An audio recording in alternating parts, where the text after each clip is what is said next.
But when you think how many flowers you get on a plant, there's no wonder they spread like billy-o. Really dry and ripe then. They'll say perfect.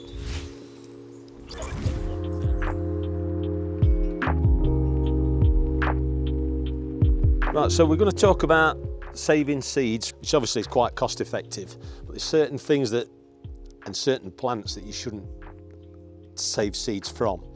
And the main group of plants that you shouldn't save seed from is your F1s and your hybrid plants, because the plants themselves are interbred, and it produces a plant that gives lots of flowers or a bigger harvest of vegetable or fruit. Or it might be a really vigorous form of that particular species. So the thing is with hybrids is, you can see there's lots, this osteospermum has actually produced lots and lots of seeds. You can see them there. Look, and the thing about osteospermum is, most of them are hybrids. So although you've got lots of seeds there, there's no guarantee whatsoever that they will come true to the plant that you've taken the seed from. Yeah. They might not even be fertile.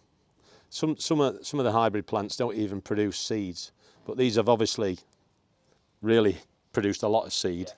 But as I said, I wouldn't save those because they're not guaranteed to be true to the flower that you've got. If they do germinate, you might find that you've got less flowers, a smaller plant, less vigorous. The flowering season might be shorter. There's lots of reasons why you wouldn't save the seed. And the other thing about some of the seed that you might try to save is things like foxgloves. If you've got different colours of foxgloves in your garden, they'll interbreed naturally through pollination through bees, and that way you'll get different flowers from the seed that you save, which is not a bad thing sometimes. I mean, foxgloves are lovely and you can get all different colours, and so in that respect I would save seeds from foxgloves because I like all the varieties. If you want a particular variety though, you'll need to buy the seed to get the true foxglove flower that you're after. And there are other variations on that theme as well. So again, certain flowers only keep. Another one would be like aquiledias. They're sort of interpollinated, so they'll produce different variants. You know, so there's lots of those sorts of things. So if we perhaps have a look at the marigolds next then. You can save seeds easily from marigolds because they do produce a lot of seed, and they do tend to come true to the mother plant. So that's a flower that's finished. So you can see a flower in full bloom. That's your bud. So that's not opened yet. It'll open into your flower, and as it dies off and all the petals fall off, you're left with a husk there.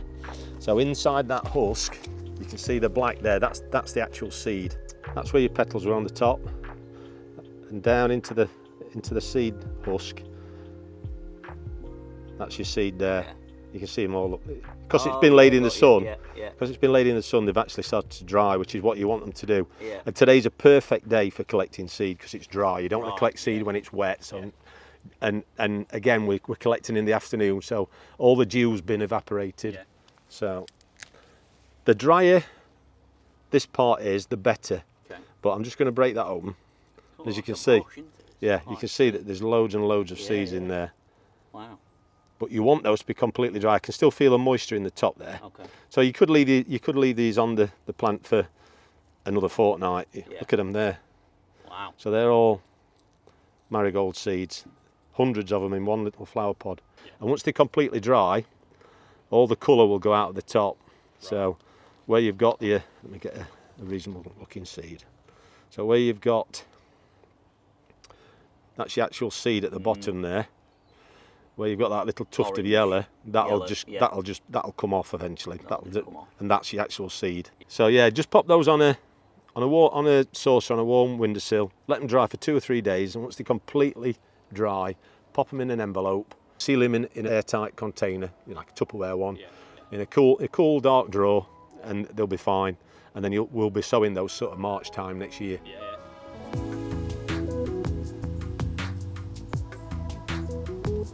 So this is a looping plant, and we've let the flower stem completely dry out. And I've been watching them for a day or two now, but some of these have actually burst open. But we've still got some seeds in this at the top.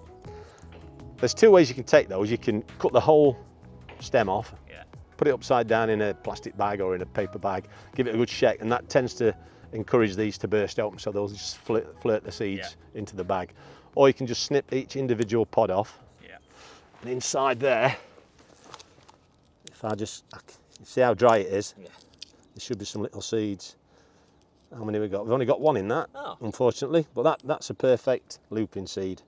So that, again with lupins, if you've got different colours in your garden, they'll cross-pollinate. Right. So you might get a different colour.